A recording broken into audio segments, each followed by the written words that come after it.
This is The Holy Hour, the All Cure podcast. A podcast devoted to the legendary alternative act, The Cure. Thanks so much for joining us. This is Gavin, and boy are you lucky if you happen to be a Cure fan and wanting to hear a Cure podcast, because this is the third installment of our coverage of the 2016 tour that they're currently on. Last we spoke, they were rounding out some shows in Texas, and now they are just blowing up the West Coast. And if you went to these shows or want to know what they're like, stay tuned, because we got coverage of the 3 nights that they played at the Hollywood Bowl coming up right here, courtesy of our buddy Arusha Baker, the director, producer of the upcoming documentary Push, a Cure fan documentary. She is on the streets again with her buds and providing some great insight to the shows night by night. So we're going to go through all 3 nights to kick things off.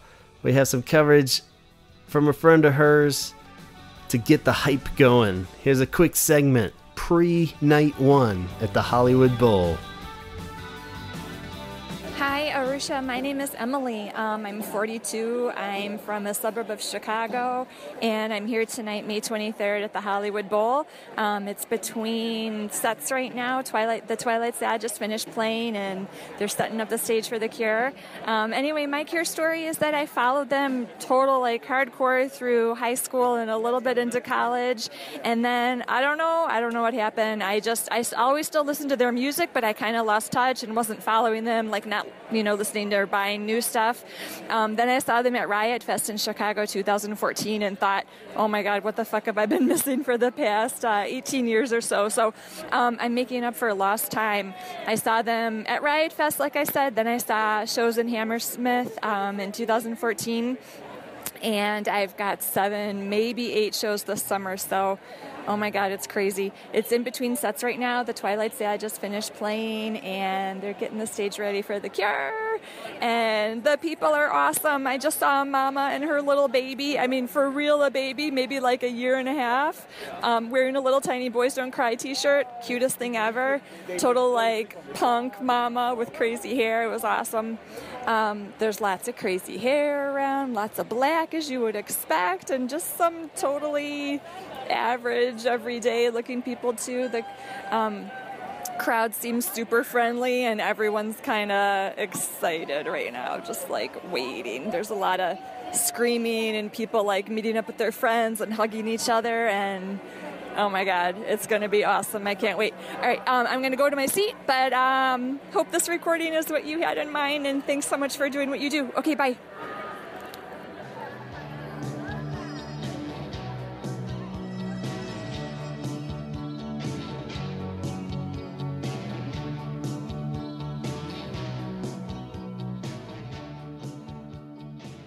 Hey, Gavin and team, this is Arusha from Push, a Cure fan documentary, and you're listening to the Holy Hour podcast. And I'm reporting to you live, not live, it's all recorded. Everybody now hears everything right away. Everybody already knows the songs, but I'm here with my friends at the Hollywood Bowl, night 1 of 3 nights. Right? Recorded live, but you guys already know all the songs because everything's recorded immediately. So I don't know. I mean, there's just so many people here. Who wants to start? I was really happy to. I lost my voice after Austin. Oh, you did? Yeah. Once I got back to San Francisco, voice gone. Really? So I had a day of my voice, but then all the singing along and yelling got caught up to me. All the fun just ruined you. Yeah. But Too Late. I'm so happy I got to see Too Late. Yeah. That was super cool. Yeah. Because I was in Vegas and I went to the bathroom during a song, and then I tried to come back down and they wouldn't let me back on the floor because they said it was oversold. Oh. Wait, and then they started playing Too Late, so I could hear Too Late, but I couldn't see it, and I was so upset. This was in Vegas? Oh yeah, because you started in what? Vegas? El San Paso. Diego. Oh, El Paso. I forgot already. Oh my God, so many shows. Cindy's here too, but she's not going to talk. But she did just clap. I don't talk. She doesn't talk, but she was very excited to hear Too Late. Yay. And Ruben, what do you have to say? I was really excited for Piggy in the Mirror because I think everybody here knows that they usually have 2 keyboardists with that song. Right. And I kind of knew that Roger could pull it off on his own, and he didn't need anybody else's help there. Right. And I'm glad that it's back on this tour because I think last time I heard that was on the Swing Tour. Oh, really? In Sacramento. Yeah. So I was really happy, and it makes me wonder what other things can they do? Can they do Cold? Because that's also 2 keyboardists requirement too. So does Roger have that up his sleeve? Has he worked that out on his own? Cold? Yeah, Cold. Well, they've played Cold. Oh, they have on this tour? No, not this tour. Yeah, I can't even remember. When was the last time? It. Yeah, Dream Tour. So they always required Perry and Roger. Was Perry? I don't even remember. Perry was playing guitar though. I think he switches over to keyboard for that one song. Yeah. Yeah, so It's been so long. it's always traditionally 2 keyboardists for Piggy, Cold, and one other. Oh, Trust. But Yeah. Roger just killed that tonight. So Yeah. So it makes me think: is Cold gonna come back later down the road? It'd be nice to see. So, Yeah. This is your first outing, right? Yeah, this is my first show of 4 that I have scheduled. But like everybody said, I'm eyeing New York. Sure. Where are they playing? What venue is it? Madison Square Garden. I mean, I live in New York, and I honestly I'm looking forward to it, but I'm kind of not looking forward to the hecticness. Like, I almost want to go to North Carolina or or Miami, even though I'm considering Miami. I really See, am. We bought tickets to Miami, but then we're like, fuck it, I can't go work, blah blah blah, and now I'm like, Yeah, I think sold those I really want to go. Oh, we can you get them other ways, but yeah. where there's a will, there's a way. Yeah. Speaking of extra tickets, so I Plus, I lived down had a really good extra ticket for tomorrow night, and I came up on a better ticket, right? So I reach out to Craig, he tweets it, nobody really responds. I put it on eBay. It lasted 58 seconds, and some guy from Germany bought it. Oh, wow. And I messaged him, and I'm like, hey, man, I'm not going to be able to send this to you in time. You're going to be here by the time the ticket gets there. So I'm meeting up with him sometime tomorrow, and he bought the ticket already. But I thought that was crazy. Who buys a ticket on eBay from Germany and just shows up? Like, he's already here, but he didn't go to tonight's show for some reason. Maybe we didn't have a ticket. Yeah, it's pretty crazy though. Yeah. That's the reach this band has. That's insane. Like, I don't know if he already had plans to come here or what, but I felt that was really crazy for somebody out of the blue to just snap it up and be like, I'm going to that show. Kendra, what do you have to say about the show? I was super excited to hear so much off of Kiss Me, Kiss Me, Kiss Me. Off of what? Kiss me, kiss me, kiss me. Kiss me some more. Kendra's from Denver. Kendra's seen the band a few times, but she decided to join our cult for tonight. Hang out with good friends. Were there any disappointments? Oh man. The first set, they played a lot of poppy stuff. The first set? Yeah, didn't they? They kind of started out and played a lot of the poppy stuff, and I was like, oh, what's going on? Yeah. Felt they put- mostly Disintegration. Yeah, I was like, the Well, it was closed after down. that. So then it got to the middle, and what did they do? So They always did do Just that, Like though. Heaven, They do or Lullaby, Breathe in the Middle. and Yeah. then they'll do Yeah. Love Song, and then Right. they'll Like do Heaven. Just Like Heaven. But Right. Just Like Heaven in San Diego was actually the encore, which was weird. Right. That's cool. They Yeah. kind of mixed that That's up. cool. But then, yeah, the first set seemed kind of shorter than normal. Yeah, it was weird. I was like, okay. Oh, did they play Piggy in the Yeah, Mirror they yet? have. That's what I Yeah, thought. yeah. One time. Did they play I 100 years? Yes. Yeah. Vegas, I think. Was there any firsts tonight? Yeah, don't that's think what I so don't then. think so. But the Shake Dog Shake, was that the one with the projection screens where they were each on one? Yeah. That was really cool. That was was my really favorite. good. I guess I'm all about the projection. That's screens probably now. what I That's saw. all. Give me it. Yeah, We saw they, Give Me It, in didn't we? Vegas. Yeah, No, we it was- saw Give Me It. Yeah, Okay. They did in Vegas, didn't they? Yeah, We they saw did. all those But songs. That's what I was talking about, Shake Dog Shake, because Yeah. that's where I had seen that Oh, except for the pop set at the end. We didn't Right. see that stuff. The pop set. Oh, you're right. Well, why We didn't say see Why Can't I Be You or Love Cats. Yeah, Love Cats and. I know. I kind of don't count that stuff. Is that bad? As what don't you count it as? I guess it's like in my head when I'm like what did we already see? There's songs that I'll more easily forget, not because I necessarily like them less, but they're just more easily accessible. Yeah. So that like it's just easier for me to forget that I didn't see them, if that makes sense. Do you know what I mean? Yeah, sure. I'm excited about the next 2 nights. Yeah. Because I feel like they're really gonna open up the set. Because there's so many things they haven't played. Right. And they got through a lot of that stuff. Yeah, I want to say they got through most of it. They got through the top set. They Yeah. got through the Disintegration set, the pop set. They can do the 17-second set, Yeah, and Megan's eye the is Faith like- set. They can do more. They did enough Wish. Well, they'll do From the Edge to the Deep Green Sea in one of those 2 nights. Yeah. There's I'll all be that outside. stuff. I'll be outside tomorrow. But it could certainly be the 3rd show. I feel like I'm going to be able to hear it. Oh yeah, totally. Sound is great in there too. This is where I was. What, Megan? How did it compare to the last 2 shows that you saw? I think it was pretty much on par with San Diego. Because Vegas, you said, was not the best. Yeah, I think maybe it was because the floor was general admission, and Right. so it was oversold, so it was really crowded, and Right. it was like, I don't know, people were like fighting, and there was all kinds of stuff going on, and I'm short, so I can't see anything, so I don't like that. Was it a good crowd? Were people invested in the show? They were invested in the pop songs for sure. They were drunk.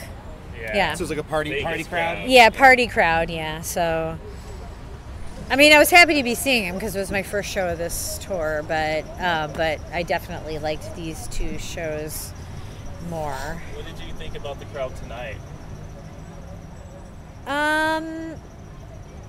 It's a little hard to say because where we were sitting, there were a lot of maybe industry people, so there were a fair amount of people standing up, but there were also a fair amount sitting down. I did keep turning around to look to see what was going on back there, and I did see a lot of people sitting down through a lot of the songs, but then standing up through the ones they knew. What did you think? Where were you? I was in section D in the very front. Oh, okay. And everybody behind me, I was really surprised that they were singing along to some of the more obscure songs. Oh, okay, that's good. So, and there was people that probably shouldn't have been down there just hanging out, through the walkway, and they were dancing like crazy. It was That's nice. And then something weird happened. I met Tony Hawk on the way through. Oh, yeah.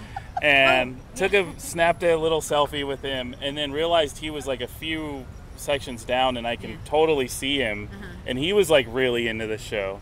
So I'm like looking around, and I'm seeing a lot of people like really into the show. I'm hearing it behind me, and it just kind of got me going more. You know what I mean? Like, I think it's one thing to enjoy it. I'm sure everybody's been to multiple shows, right? And they're kind of they know what to expect, and they kind of, like you said earlier, you get in the zone. But I got a lot from other people today, like seeing people's faces walking in through that entrance, because D is right, Oh, yeah. You were It's kind of right in the there. Front, but you were kind of in the front row of D. Yeah, so you could see everybody's faces light up, as they walk in. A lot of them walked in late today, obviously, but and it was cool to see that, to see everybody else's reactions to, because I'm assuming this is probably the first and maybe only time they're going to see The Cure, right? Yeah. Compared to what we do, where we're kind of in it for the long haul. You know what I mean? How many? The question is, how many Cure shows have you been to, Ruben? I think I'm closing in on 100. It's pretty close. Which your first ones were? When was your first one? Oh, you were a kid I was a Bloodflowers kid. Tour. I was, well, the Swing Tour, I did I think 3 or 4 shows there. Oh, that was okay. And I was a kid in '92 when I saw them in San Jose at Spartan Stadium. That was Jeff's first show. No, it wasn't. It was I swing lied. tour. We went to the same Sacramento and San Jose swing tour Cal shows, Expo. and you did too. Yeah. I was Great in show. Sacramento Yeah. '96, which That was was an amazing great show. I I'll have never tape of forget that. show. I got like almost to the very front for that. Yeah. That was phenomenal because they did 100 years. Sacramento. Yeah, They did forever. Yeah, they did like all this like stuff that I. Sometimes. Yeah. Mirror, they It was played great. there. Yeah, that was one of the shows that really stands out to me from the swing tour. And we had a lot of promotional shows. Like, we got lucky in the Bay Area and California in general. We had a lot of, like, they played, like, some radio shows like BFD. Right. They played that acoustic Christmas one year. We were kind of on a roll. Like, even when they weren't touring, they were showing up to California. Right. And I went to every single one of those. Like, I ate that up for Right. sure. Even that weird San Bernardino show that they did, it was like called Flashback to the 80s. Oh, Where- I know what you're talking about. Tons of bands. It on was that so lineup. weird. And So- that was the lineup that they played in chronological order, right? Yeah, that was the show where they played in chronological order. The All- bands? Yeah, No, Or- just the Cure. The Cure. They played. The set list was in Oh, chronological I gotta look order. that up. I never heard of that. And- What year was that? I can't even. It was a weird concept. So what Yeah. they did is they booked a bunch of 80s bands, and then they booked a bunch of modern bands that were influenced by those bands, or they thought they were influenced by those bands. So That's weird. the set was like Bow Wow Wow, like Duran Duran was there, The Cure was headlining. Like 97.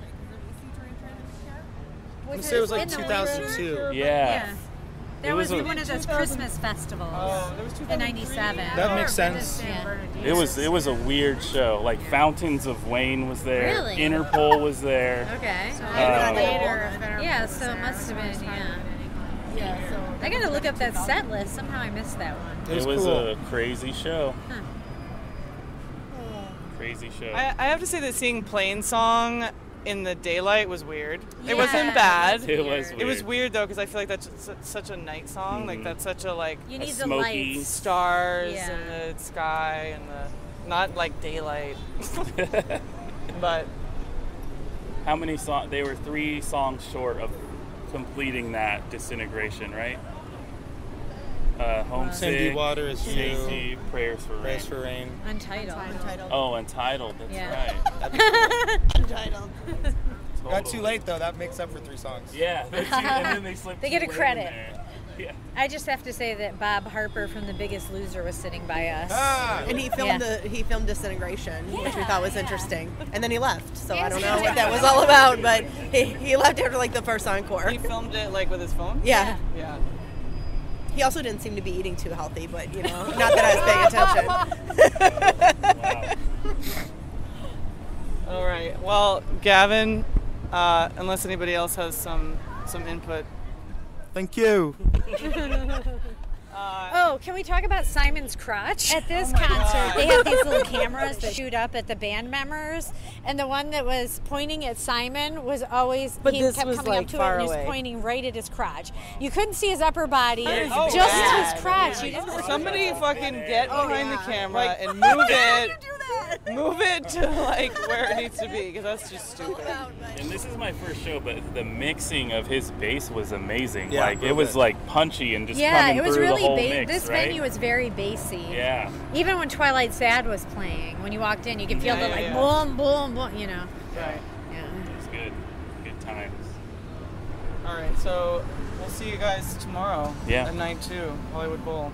Can't Over and wait. out, team. A solid set list, celebrity sightings. My boy Tony Hawk was even there. Oh my goodness. Let's see what happens on the second night. All right. This is Arusha, the director and producer of Push, a Cure fan documentary, reporting from night 2 of 3, Los Angeles, California. You're listening to the Holy Hour podcast, and there's a lot of people here tonight. How was Pretty the, amazing. How was the show for you? I had really good seats, and it was amazing because last night I was so far away, but tonight I could actually. They weren't like ants. I mean, I could see them. You know what I mean? Yeah. And I could like see the little things that they were doing and stuff. And I don't know. I had a lot of fun tonight, and I was a little sad because I only have, there's only one more LA show, and then I go home and I gotta go back to my normal life. But I am going to Denver and Chicago, and maybe more.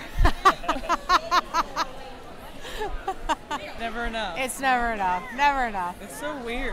I know. Like,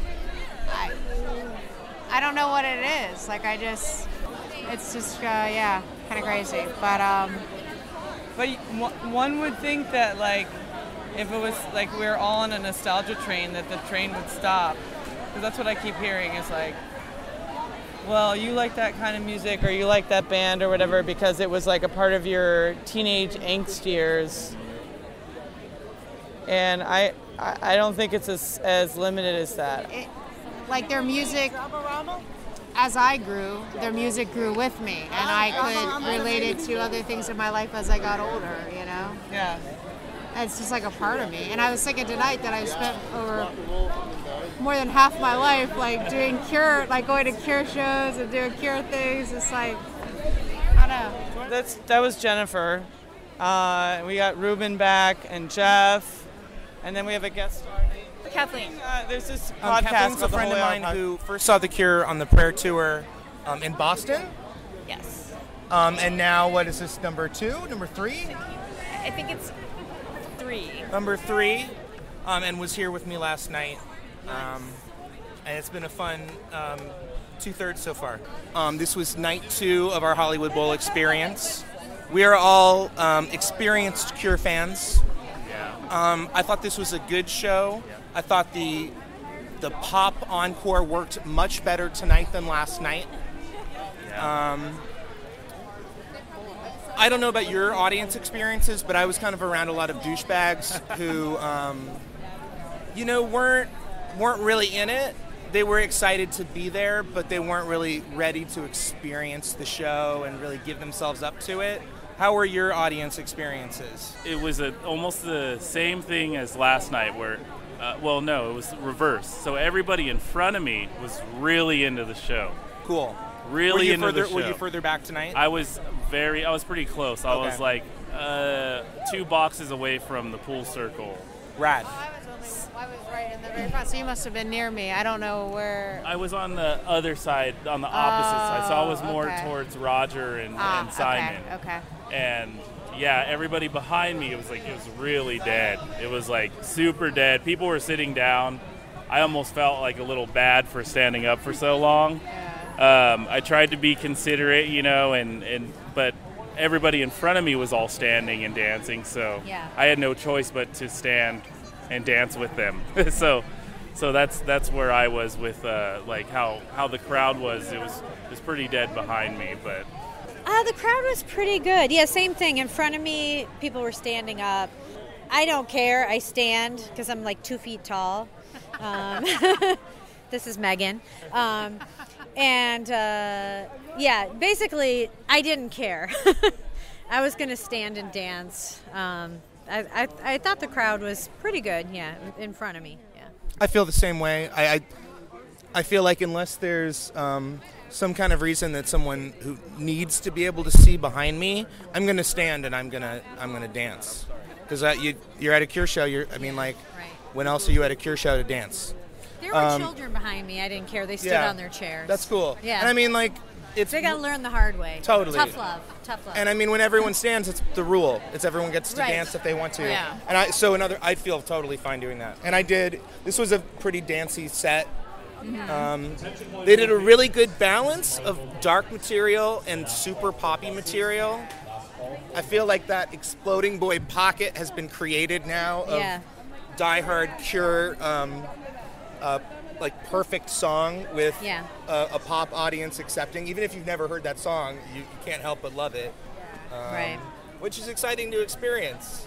And they fit it in kind of, they play the Exploding Boy and then In Between Days, so they kind of put it in between some other ones that they probably know. Yes. So I like the placement of the Exploding Boy. I think the couple of times I've seen it, it was right before In Between Days. So I think they're doing the same thing. I loved the set list tonight. The The only thing they could have done to make it better for me was the kiss. That's the only thing. But I would have loved to have heard that too. Yeah, to have like, want and from the edge of the deep green sea, and then like shake dog shake, like what? That was like crazy. I would have thought that this was the Kiss Me show, but I'm looking at the set list and it's 5 songs for Disintegration, 5 for Kiss Me, 5 for Wish. So it was like crazy balanced across the board. And some of the B-sides kind of give the edge to Wish because they played a Wish B-side, right, with Twilight Garden. I thought, usually they dominate with one album, and this time it was very well balanced. Really cool set, for sure. Now that we've heard them a bunch of times, how do people feel about the 2 new songs? Because they've really been growing on me a lot. I really like them. I wish I knew the words to the one. The only words I know are a million miles an hour. That's the only part I ever like, oh, that's where it's coming. But I like both of them a lot. Like one of the songs has, it was a B-side, I think it was This Morning or Fake. One of those two remind me of the new material that they're doing. Okay. Where it's kind of like Simon is taking the lead with his bass. Right. The drums are kicking pretty hard. Yeah. And Robert's singing very emotional lyrics. Right. It's very stripped down though. I can't remember which one. Do you remember? It can never be the same. That song, I love that song, and that's exactly what you're talking about. Because it reminds me of that too, and that's probably why I love it, because I love those other songs you mentioned. So, I like that one better than Step Into the Light. But Step Into the Light's growing on me. But I like It Can Never Be the Same with the flame in the background and then how it goes out. And he's very emotional when he's singing it. Yeah, and I don't know if you noticed it, but I think he walked off stage when he shouldn't have, because he was crying a lot. Yeah. Oh, really? And that's why they had the. That's why they had the one song.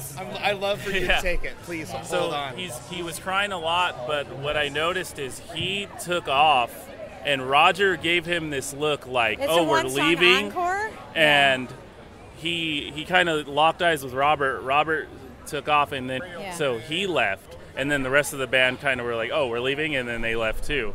Which I was like, was that supposed to happen that way? Yeah, it was weird because in one song encore, I was like, what's going on? Yeah. They've done a one-song encore at some other shows I saw on this tour, but New Orleans, I think, had a one-song encore. I remember that, though. Yeah. Because people have posted pictures. And what's that song about? Is that song like a kind of a tribute to Bowie's death? I thought maybe it was about his mom. At first I thought maybe it was Bowie, but then... Maybe it's a mixture of the two. So how good did If Only Tonight We Could Sleep sound? That So sounded good. Yes. so good. So fucking good. Yeah. Although Last Dance still every night is killing me. Yeah, that was really awesome. That's my theme song for this tour. Yeah. I mean, it's so good. That and Burn. Burn is swell. Yeah. The drums. Yeah.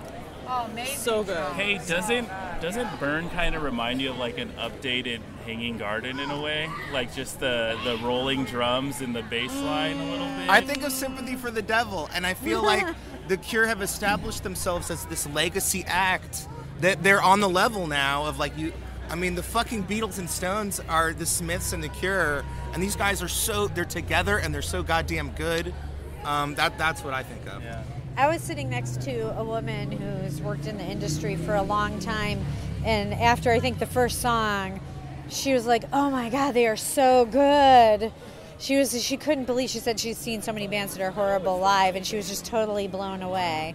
And she was like standing up through most of the show and stayed till the end, and it was really interesting to see that. Yeah, it's funny you say that. I overheard a guy next to me who wasn't really into the show. He was clearly there for like 3 singles, and he made it very clear.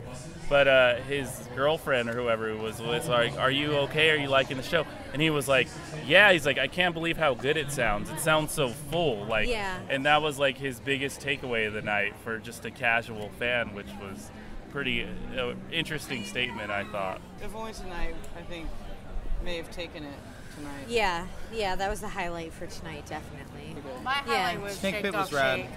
That was my highlight. Yeah. It just sounded amazing. Yeah. Oh, yeah. Well, you know. I really loved that pop set tonight. I thought Why Can't I Be You was really fun. I thought they were like hit it.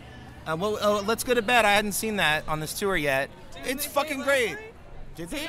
No, I don't blend into me. I'm sorry, they all blend in. And I thought about you saying that last night, and Love Cats is a superb pop song. No, they're great and pop and songs. and I think it's a separate thing from your memory of seeing a million jillion Cure songs, but separate from that, I feel like it's worth mentioning every time. Like, that's a fantastic pop song, and it is infectious, and it's as dark as other Cure. It's not like it's fluff for another audience. It's a fantastic pop song. Which one are you talking about? Love Cats. Oh.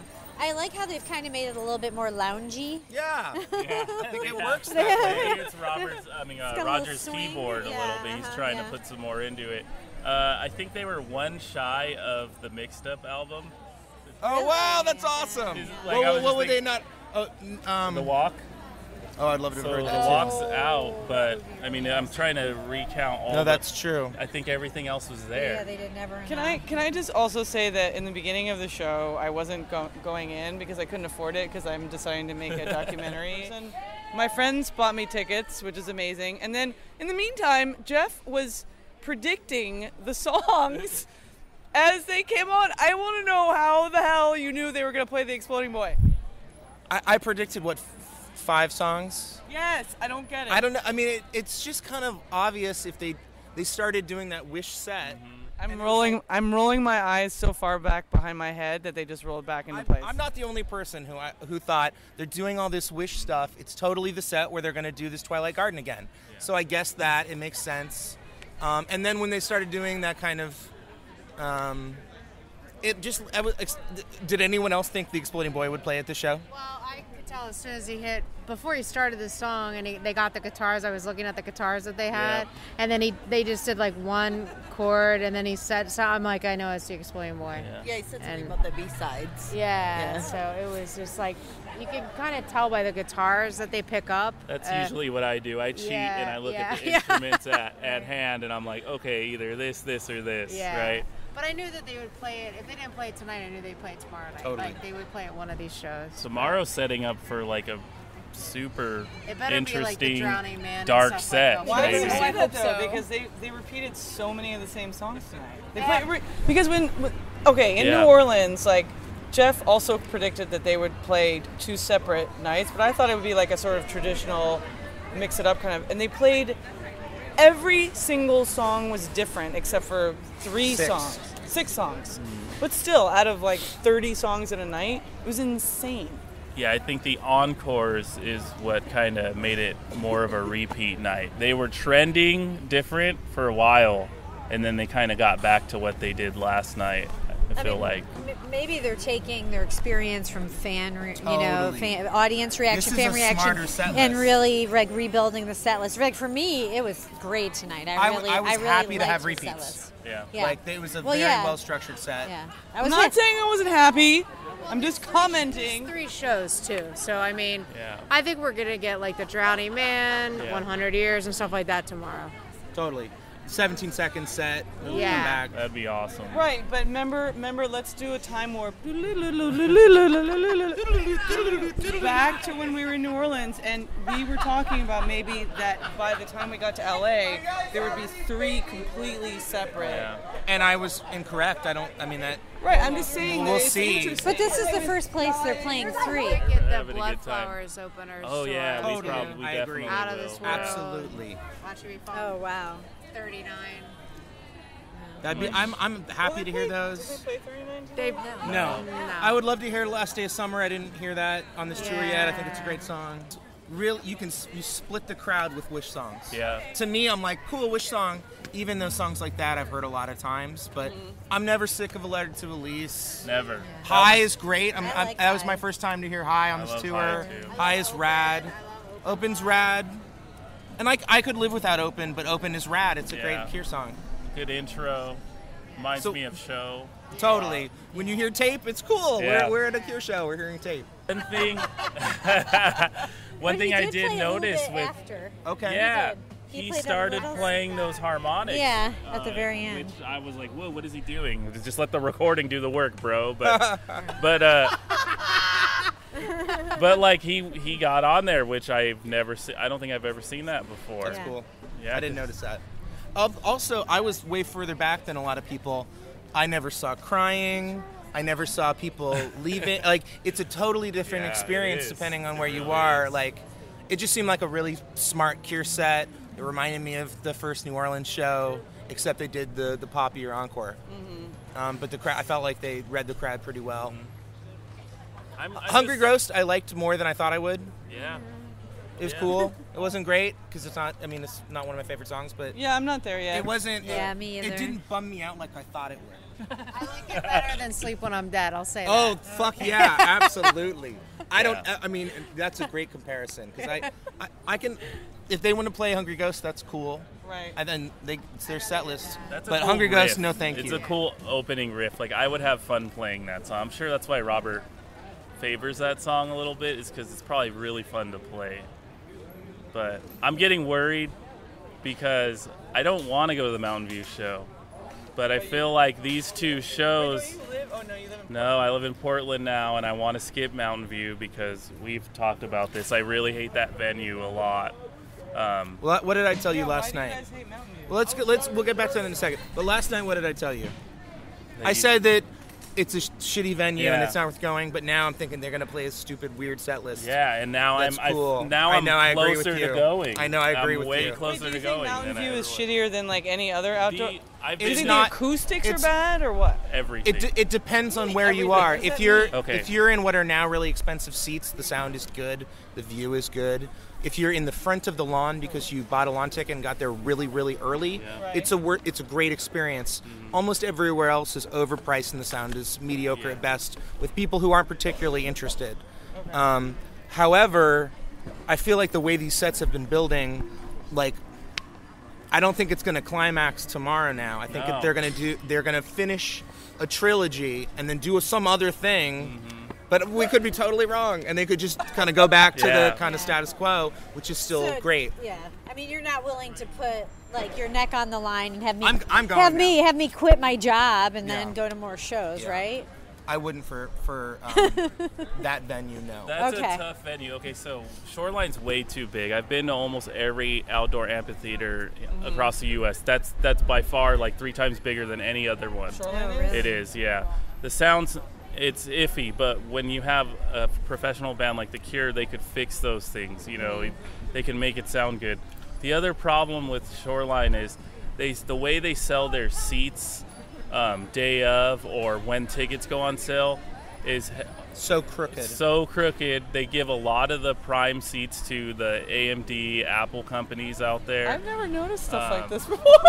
I'm like learning something new yeah. right now. They're one of the venues that StubHub like instantly gets a quarter of Yeah. the best tickets. Oh. Yeah. And I mean, I think I'm being pretty liberal when I say Yeah. that.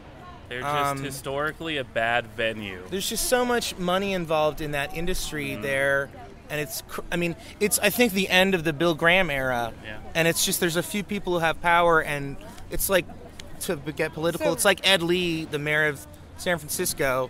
It's just this corrupt institution, and like we got fucked on it. That's all I got. More about that.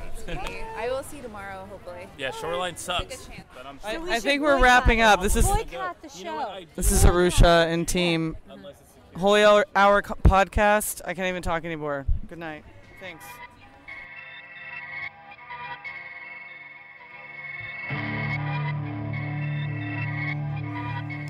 Hey, this is Ruben with the Holy Hour podcast. So I wanted to do a quick after-show report on the last night of the 3 shows at the Hollywood Bowl. Obviously, I think that everybody really knew that we were going to get the Blood Flowers opener with Out of This World and Watching Me Fall, and then them ending the set with Blood Flowers, which all of those songs sound really incredible. Even still, I know it's not the same lineup, that was out there on the Dream Tour, but these songs are still really powerful live. It's pretty remarkable how great they're sounding. I want to say that this night was probably the best sounding night for me.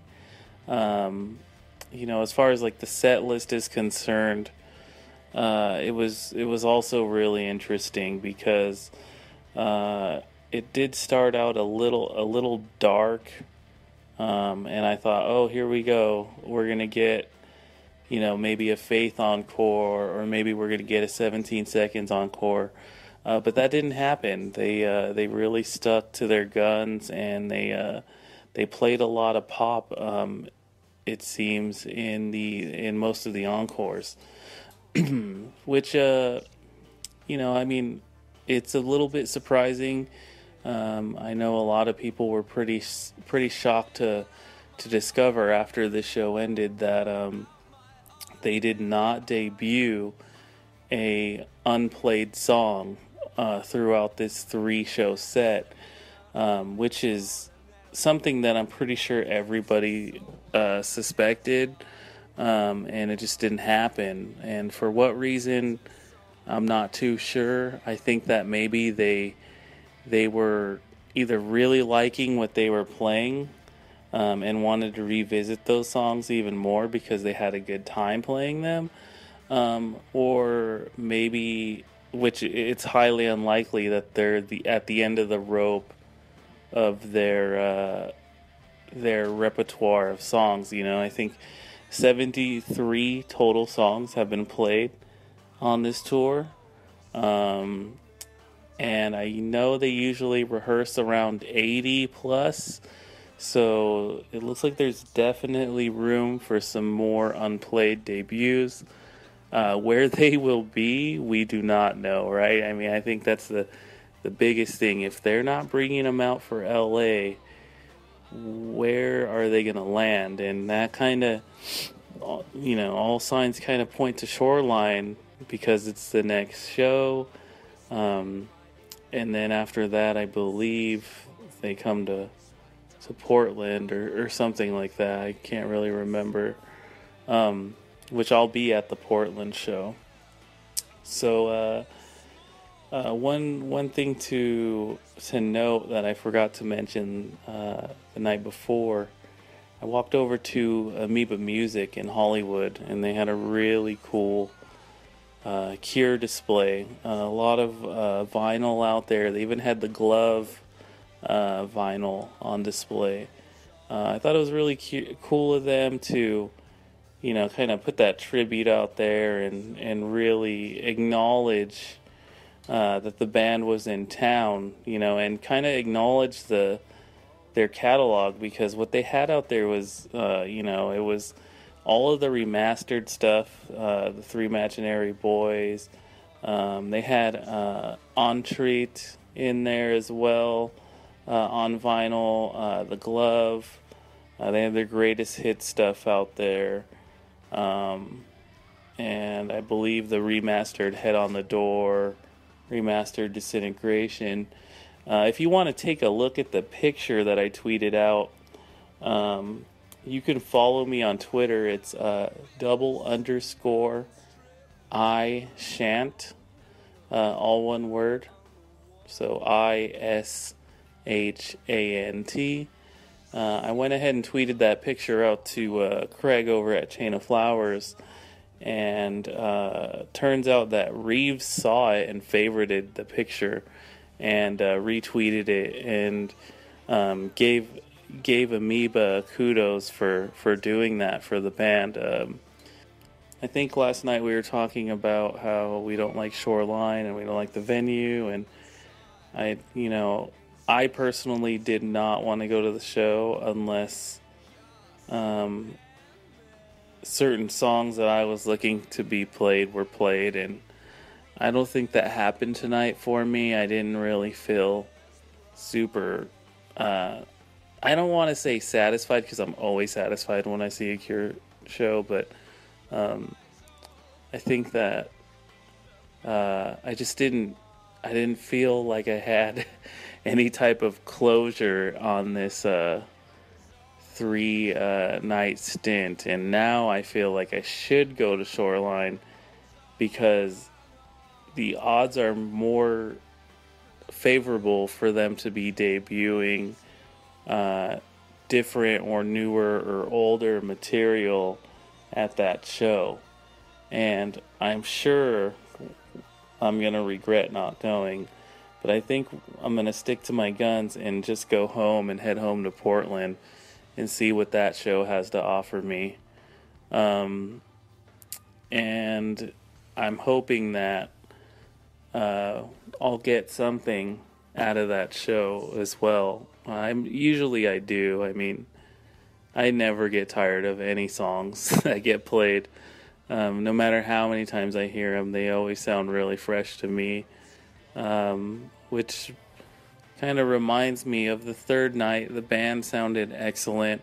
I feel like Robert's vocals were definitely at their peak. He even mentioned something along those lines, how he finally got his voice back, and he probably, I think he mentioned that after he sung Watching Me Fall, which is a pretty hard and taxing song to sing, especially when you're singing for, that song's 11 minutes long, and there's a lot of screaming and a lot of emotion into the song, and I'm sure he acknowledged it on stage, like, man, I just got my voice back, and here I am singing these songs again.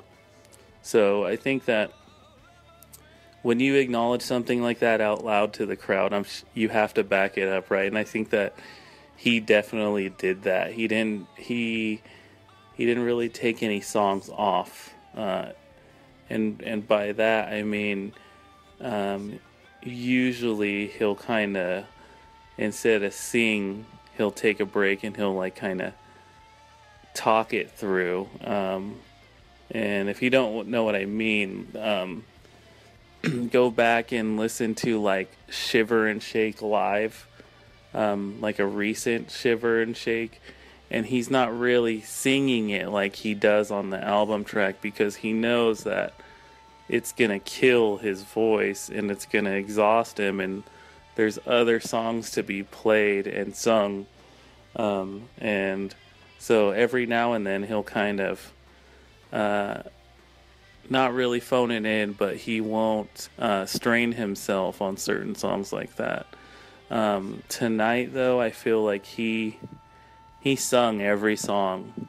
I'm trying to think of if there ever was a song where he kind of took a little bit of a break and eased up on his vocals, but I don't think there was, and I think that's what was most impressive is 3 nights in a row, this is the third night. You would think the opposite of Robert. You would think he would be a little bit fatigued. You would think you could see that in the band, but that was not the case tonight. The band was on. Reeves was having a lot of fun out there on stage. So was Robert. So was Simon. Pretty much everybody seemed to be in really good spirits, and I think that Robert's voice was just getting stronger as the set went on. Why Can't I Be You really stood out to me just because he really dug into that song and sung it. So, I mean, it was incredible, and I think the reaction that the audience gave for that song was also incredible. And I think there's something to be said about the 1984 to 1990, we'll say 92 singles that they bring out. That era, like anywhere from 84 to 85 on to 92, it seems to be in the wheelhouse of an LA audience. If The Cure breaks out one of those singles, people are up dancing and singing, and that can be anything from Why Can't I Be You to Close to Me to In Between Days to Hot, Hot, Hot. And I think that Robert recognized that in the crowd, and I think that's why a lot of those songs got repeated tonight, because they saw that reaction and they were like, okay, this is the pocket that we need to stay in. Because when you're in a band, I'm sure you play things for yourself, but I think that you also, feed off that energy on the crowd. And I'm sure if you get a reaction like that on night 2, you're probably going to want to revisit a little bit of that in night 3. And I think that's exactly what they did. And I think that's why the encore sounded the way they did. They definitely read the crowd and said, you know what, this is what a LA show sounds like. This is what a successful LA show sounds like, right? And I think that might be the reason why they didn't go with Faith or Drowning Man or the 17 Seconds encore, because I don't know if that necessarily fit into LA, right? I think Robert mentioned it too, that before they did Friday I'm in Love, he said, I normally don't play this not on a Friday, but every day in LA feels like a Friday, so we're gonna play it tonight. And I think that kind of summed up what they did over the course of 3 nights. They're in LA, the sun is shining, lots of stars are out in the crowd, lots of peers out there as well too. I saw Davey Havoc from AFI. I'm pretty sure I saw Stewart from Mogwai. And I definitely saw Lowell out there again. I think he was at every show, but I definitely stopped over and said hi to him and thanked him for everything that he's done for every Cure fan out there. Super nice guy, really great guy. Took a picture with them, and I was out the door. What a great 3 nights.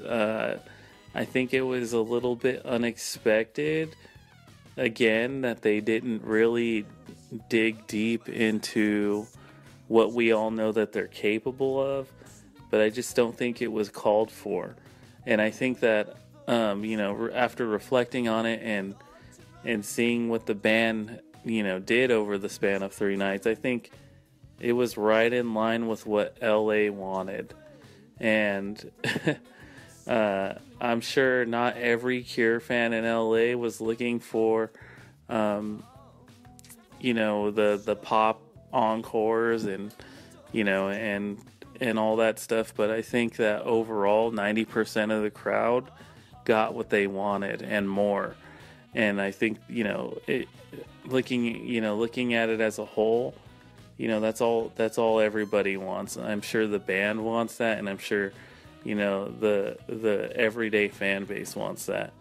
I think that there's only about 100 to 200 of us that are looking for something crazy to come out of this tour, which is I don't know if that's what this tour is about. And it kind of raises the question, what is this tour about, right?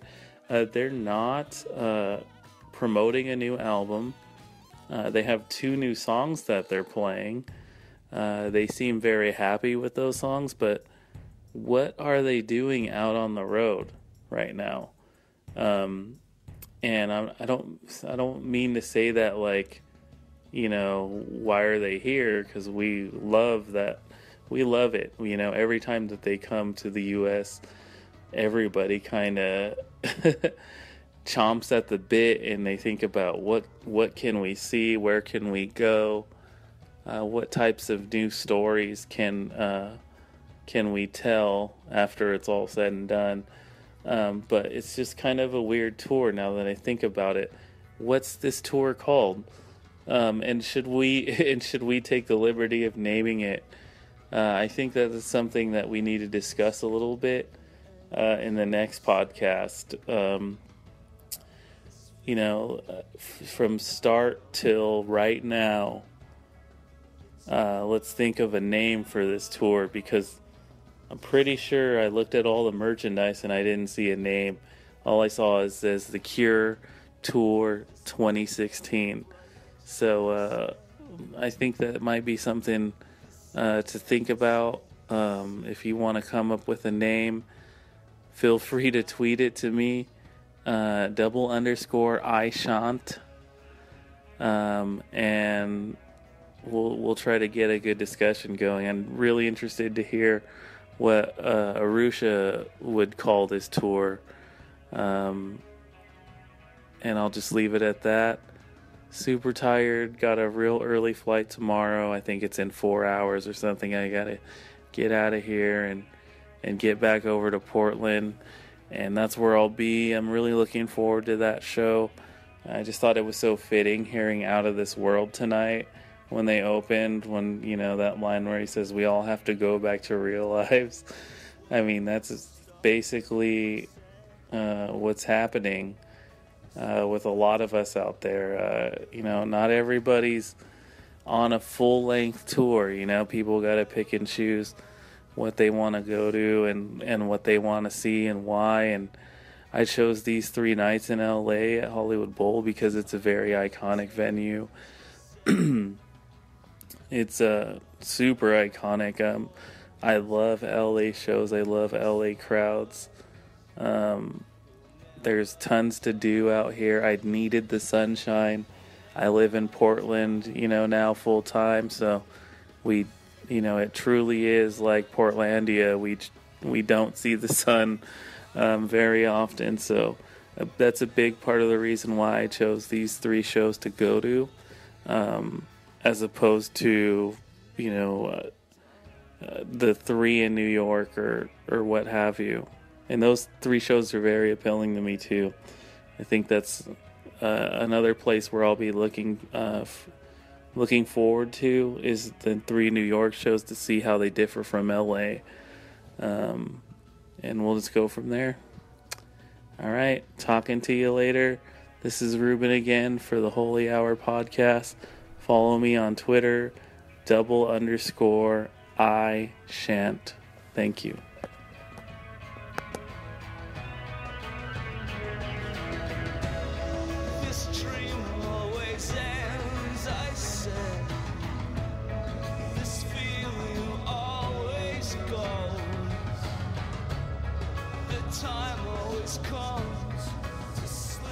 Special thanks to Ruben for that final 3rd night segment of the Hollywood Bowl.